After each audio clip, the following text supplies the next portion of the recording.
안녕하세요. 소프라노 최한나입니다. 오늘은 여러분에게 특별히 저의 그 노하우를 하나 공개하려고 합니다. 그게 무엇냐면요. 오랫동안의 성가대에서 활동을 했는데도 성가가 잘 늘지 않으신 분, 또는 독학으로 성악을 배우고 싶은데 차근차근하게 어떻게 하면 좋을까 잘 모르시는 분, 또는 현재 성악 레슨을 받고 있는데 마음에 자기 그 실력이 늘지 않아서 속이 상하신 분들에게는 굉장히 좋은 정보라고 저는 생각합니다. 끝까지 들어주시고요. 자, 그러면 성악이 왜 늘지 않을까요? 첫 번째는 아기가 말을 배울 때, 말을 배우기 전에는 무엇으로 의사소통을 합니까? 울음으로 의사소통을 하잖아요. 응애, 응애. 그러면은요, 아기의 배가 움직이면서 성대랑 호흡하고 연결되면서 그 울음소리는 멀리 엄마가 들릴 수 있게끔 소리가 납니다. 그래서 아기는 아무리 울어도 목이 쉬지 않습니다. 그거는 이게 아주 그냥 그 본능적으로 이렇게 소리가 내기 때문에 그렇습니다. 어떠한 가식적으로 의식을 가지고 아기가 배에다가 힘을 주고 그 다음에 목구멍을 열어서 이렇게 소리를 내면은 엄마한테 잘 들릴 거야 생각하고 한 것이 아닙니다. 그냥 본능적으로 자연스럽게 그렇게 하느님이 주신 이 성대를 10분 발휘해서 엄마를 부릅니다. 그리고 나서 아이가 말을 배웁니다. 그 말을 배울 때, 엄마는 플러스 미음 해가지고 자음 붙여서 그리고 자음 미음에다가 엄마구나. 이렇게 문법적으로 그거를 도용해서 말을 배웁니까? 그냥 엄마가 엄마 하다 보니까 따라서 엄마 하잖아요. 맞습니다. 성악을 처음 배울 때는 어떠한 우리가 많이 들었습니다. 뭐 후두를 내려라, 복식호흡을 해라, 입을 벌려라. 그 나름대로의 어떤 그 성악의 기본 틀이 있습니다. 근데 거기에 갇혀서 거기에 맞춰서 소리를 내려고 하니까 몸이 긴장이 돼서 노래 실력이 늘지 않는 것입니다. 저는 그걸 아주 그렇게 말할 수 있는 거는 제가 그렇게 경험을 했기 때문에 이렇게 말할 수 있는 겁니다. 과거에 제가 선생님이 턱을 내리라 그러면은 턱을 막 내리려고 하다 보니까 실제로 그 자연스럽게 힘을 풀고 편안하게 하면서 턱을 내릴 생각은 안 하고 오로지 턱 내릴 생각만 하니까 턱은 내려가지 않고 몸은 몸대로 굳어지고, 선생님이 편하게 복식 호흡을 해라 그러면 편하게 호흡을 해서 복식 호흡해서 소리를 낼 생각을 안 하고 복식 호흡만 생각하는, 호흡만 이렇게 호흡하고, 그러니까 몸이 굳어지면서 노래가 늘지를 않았던 겁니다. 그래서 노래가 늘지 않은 거요. 두 번째는요, 레벨에 맞지 않는 발성 연습과 노래를 했을 경우 노래가 늘지 않습니다. 자, 보십시오. 역도 선수가 처음부터 무거운 것을 엮기를 들을 수 있겠습니까? 처음에는 가벼운 것부터 해서 근육을 만들고, 그 근육이 만들어지면 그보다 조금 더 높은 걸 들고, 거기서 또 근육을 생겨서 점점 무거운 걸 들을 수 있는 것처럼. 자, 그것보다 골프도 그렇잖아요. 처음에는 천천히 힘 풀고 이렇게 하다가 점점 해서 공을 맞추는 것처럼 노래도 그런 단계가 필요한 겁니다. 근데도 불구하고 과거에는 제가 과거 이야기는 이따가 할게요. 그래서 단계별로 노래하지 않고 그냥 그 어디서 선생님이 하라는 대로 그냥 막 따라서 한다거나 누가 이렇게 한다거나 그래서 그게 좋은 줄 알고 자기는 아직 그런 수준이 아닌데도 불구하고 그거를 막 따라 부른다거나, 그래서 노래가 늘지 않습니다.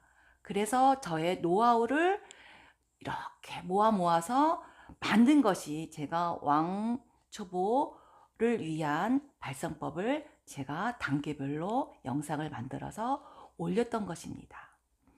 그다음 그게 그런 이유예요. 그래서 제가 그렇게 한 이유를 여러분들이 잘 모르신 것 같아서 이번 기회에 제가 왜 그렇게 만들었는지 여러분이 좀 알아줬으면 좋겠습니다. 그다음 세 번째 이유가 뭐냐면요. 사람들이 유튜브를 봐요. 여기저기서. 그리고 "맞아. 그거야." 그리고 끝이에요. 연습을 안 하는 거예요. 그러면 늘지 않아요. 역기 선수가 역기를 들어야지 근육이 생기는 것처럼 성악도 연습을 해야만이 노래가 느는 겁니다. 그러면 어떻게 연습하느냐? 그게 중요합니다. 첫 번째 이렇게 말씀드렸잖아요. 레벨에 맞게 연습을 하는 거. 그러면 레벨에 맞게 연습을 하는 과정에서 그러면 어떤 식으로 연습을 하느냐? 제가 또 흥분하려고 합니다. 과거에 저도 그렇게 레슨을 받았습니다. 그냥 30분 동안에 그 사람의 목이 힘이 갔는지 어쩐지 상관없어요. 그냥 냅다 30분 레슨 발성 연습하고 그리고 또 30분 뭐 노래를 한다거나 그리고 뭐 발성 연습을 드립다 뭐 하면 느는 줄 알고 발성 연습만 막 연습을 이것은 아닙니다. 이 성대라는 것은 너무나도 연약하고 이거는 정말로 이렇게 함부로 이렇게 막 힘을 가해서 쓸 그런 기관이 아닙니다. 그걸 함부로 이렇게 하면은요, 이 성대 결절이 생깁니다. 그래서요, 그러면은 어떻게 이거를 다루느냐. 초보자는요, 한 1분, 2분 이렇게 연습을 하는 거예요. 그리고 뭔가가 조금 목에 힘이 가전다. 왜냐하면 초보자는요, 이렇게 릴렉스해서 소리를 쑥 내는 게 아직 익숙치 않아요. 그래서 자기가 편하게 소리를 낸다고 하더라도 성대에 힘이 가진단 말이에요. 그러면 1분 내지 또는 길어야 5분이에요. 하고 물을 마시고 들어 누워서 복식 호흡 연습이잖아요. 다리 올렸다 내렸다. 호흡 연습을 이렇게 합니다. 소리 안 내고요. 그래서 뭔가가 기운이 이렇게 풀어졌다 하면은 다시 발성 연습을 해보는 겁니다. 내 레벨에 맞는 발성 연습이요. 이거는 정말로 누구도 이야기해주지 않은 이야기를 제가 오늘 저의 노하우를 지금 말을 하는 겁니다. 조금 흥분되긴 하네요. 그렇게 연습을 하는 겁니다. 그리고 노래를 좀 하다가 뭔가가 조금 힘이 든다. 그러면 스톱해야 돼요. 스톱하고 내가 10분 동안의 발성 연습을 하고 긴장이 왔다. 그러면 최소한 10분은 쉬어야 합니다. 쉬고 다시 내 몸을 릴렉스를 해놓은 다음에 그리고 또 다시 도전하고. 그래서 연습 시간이라는 것은 내가 충분히 내 몸을 사람마다 달라요. 몸이 연약한 사람은 하루에 10분 이상 하면 안 되는 거고 그다음에 몸이 건강한 사람은 제가 엄청 건강할 때가 있었어요. 대학교 시절에는요. 저는 1시간씩 1시간이 뭐예요? 3시간 동안 연습을 해도 하나도 피곤하지 않았어요. 물론 3시간 연습하는 동안에 3시간 내내 소리 내는 건 아니에요. 피아노를 이렇게 치다가 또 이렇게 좀 하면은 또 소리 한번 냈다가 더 쉬었다가 그리고 이게 왜 안 되지 막 생각을 하다가 그리고 이 생각 저 생각 하다가 그 당시에는 유튜브라는 게 없었어요. 오로지 혼자 고민을 하는 거예요. 정 안 되면 노래 잘하는 선배님한테 가가지고 연습실에 찾아가서 선배님 저 이거 잘 안 되는데 선배님 이거 어떻게 하셨어요? 그럼 선배님이 나는 이렇게 했단다. 아 그래요 선배님? 그러면 또 한번 그렇게 선배님이 한 것처럼 또 한번 해보고 또 해결이 안 되면 또 어쨌든 연습은 그렇게 하는 겁니다. 생각을 하고 가장 중요한 것은 소리를 내고 몸이 굳어졌다 그러면 다시 풀고 왜냐하면 어린아이가 울었을 때 긴장하지 않고 호흡을 해서 이렇게 응애응애 하듯처럼 내 몸을 그렇게 노래를 부를 때 그런 걸로 만들어야 합니다. 연습할 때. 어떤 소리를 내도 긴장하지 않고 소리가 훅 날 수 있는 거를 향해서 제가 연습을 하는 겁니다. 연습이라는 게. 왜냐하면 생각해 보세요. 우리가 평상시에 말을 할 때 뭐 그렇게 크게 말을 합니까? 그냥 조근조근 말을 하잖아요. 근데 성악은 뭡니까? 크게 말하듯이 호탕하게 말하듯이 멀리 사람한테 소리를 전달해야 하거든요. 그러면 우리가 크게 웃으면 배가죽이 아프듯이 매 순간에 배에 힘이 가진다는 소리예요. 그런데 이 그냥 본능적으로 막 웃었을 때는 나도 모르게 막 이렇게 광대뼈가 들어 올라가면서 이렇게 웃잖아요. 막 웃으면 눈물도 나고 막 배도 아프고. 그런데 성악이란 게 그렇게 웃으면서 막 이렇게 할 수 있는 거 아니잖아. 가사에, 멜로디에, 감정에 그런 모든 것을 표현하려면 인위적으로 하려면은 내 몸을 그렇게 막 웃듯이 그거를 연습하지 않고서는 그렇게 할 수가 없는 겁니다. 그 과정에 있어서 그 어떤 과정에서도 내가 뭔가가 굳었다. 그럼 그거는 잘못된 거야. 그럼 딱 스톱하고 다시 릴렉스하고 다시 내가 그 호탕하게 웃는 그 느낌을 다시 찾아서 또 하고. 자, 그러면 과거에 제가 연습을 하는 과정에 있어서 이렇게 나는 과거에 어떻게 연습했을까? 이번 기회에 제가 생각을 해봤어요. 과거에 중학교 때 저희 엄마가 선생님이 그러셨나 봐요. 안나를 데리고 산에 올라가서 소리내게 하십시오. 이렇게 말씀을 하셨나 봐요. 엄마가 매일은 아니지만 일주일에 아마 3번 정도 저를 마을 뒷산에 데리고 갔던 것 같아요.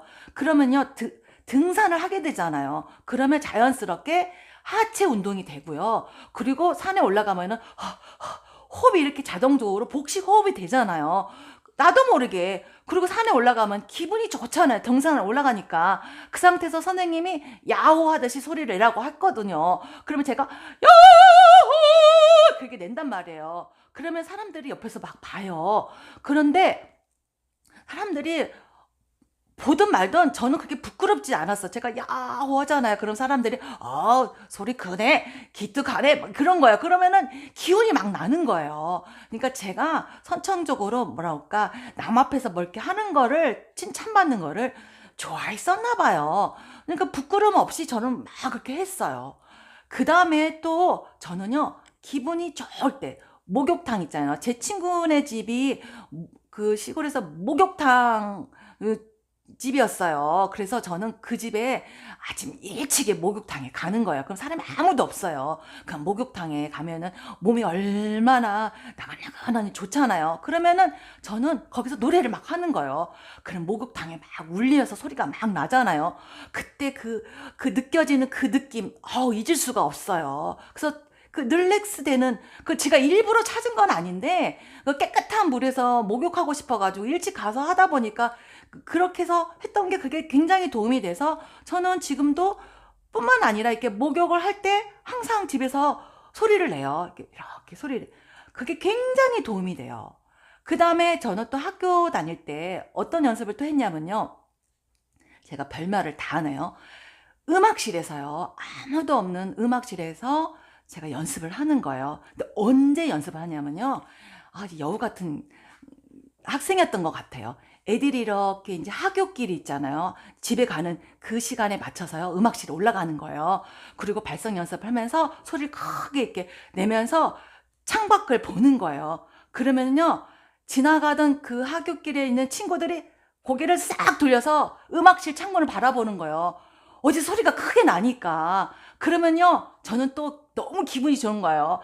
내 소리가 크게 전달이 됐구나. 그래가지고 그 연습을 엄청 했어요. 그래가지고 막 밤에도 막 그 공부하다 말고 고3 때 공부하다 말고 뭐가 조금 스트레스 쌓인다. 그러면은 또 음악실에 가서 막 소리 내고 막 그랬어요.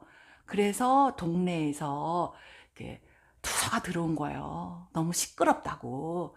그래가지고 선생님이 저녁 이후에는 소리 내지 말아라. 그래가지고 제가 연습을 하지 않은 그런 일화도 있었답니다. 그래서 요점을 다시 정리를 한다면 내가 가장 기분이 좋고 릴렉스 되는 그 순간을 놓치지 말고 소리를 내는 거예요. 그리고 고음을 잘 안 되시는 분은 그러니까 고음뿐만 아니라 내가 음정을 한 키를 조금 더 올리고 싶을 경우에는 무리하게 올리면은요 또 성대에 다치거든요. 그러면 언제 글을 내느냐? 어느 날 내가 컨디션이 너무 좋아요. 기분도 너무 좋고요. 소리가 평상시보다 잘 나는 것 같아요. 그럴 때 음정을 한번 올리는 거예요. 그래서 그거를 한번 소리 내고 이거구나. 그럼 그걸로 또 막 연습을 하는 거예요. 그러면은 그 레벨에 또 내가 이제 한 단계 올라간 거예요. 그러다가 또 한번 올리고 싶어요. 그러면 또 기분이 아주 좋은 날, 몸이 아주 상태가 좋은 날, 바로 그때 또 음기를 한번 올리는 거예요. 그런 식으로 하는 것이지, 무작정 도미솔미도 또 도미솔미도 막 안 되는데, 여기 성대에 힘이 잔뜩 들어있는데도 불구하고 막 연습을 하잖아요. 그러면은 나쁜 버릇만 나날이 쌓아가는 거예요. 나날이. 그러면 안 돼요.